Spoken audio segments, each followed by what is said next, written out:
नमस्कार. आज मी बनवलं होतं सीताफळ क्रीम. कसं बनवायचंय चला बघूया आजच्या व्हिडिओमध्ये. सगळ्यात आधी मी इकडे 3 ते 4 इतकी मध्यम आकाराची सीताफळं घेतली होती. त्यानंतर एका चाळणीमध्ये मी बिया वेगळ्या करण्यासाठी हे सगळं काढून घेतलेलं होतं आणि विस्कच्या मदतीने विस्क करून मी सीताफळाच्या बिया ज्या आहेत त्या वेगळ्या करून घेतल्या होत्या. इकडे बघा सगळ्या बिया वेगळ्या झालेल्या आहेत. त्यानंतर हा वरती जो पल्प उरणार आहे तो आपल्याला ठेवायचा आहे, फेकून द्यायचा नाहीये. तो गार्निशिंग साठी वापरणार आहोत आणि हे आपण क्रीम मध्ये मिक्स करणार आहोत. इकडे मी अमूलचं फ्रेश क्रीम घेतलं होतं. त्याच्यामध्ये मग मी थोडंसं घातलं व्हॅनिला इसेन्स आणि 1 चमचा इतकी पिठी साखर. हे तुम्ही स्किप करू शकता.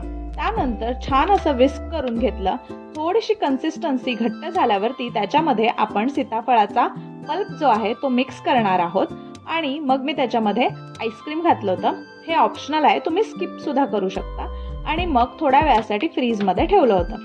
सर्व करताना मस्त असं थंडगार सीताफळ क्रीम आपण सर्व करूया आणि त्याच्यावरती हा पल्प जो होता तो घालून गार्निश करूया आणि तयार आहे आपलं रेस्टॉरंट स्टाईल सीताफळ क्रीम.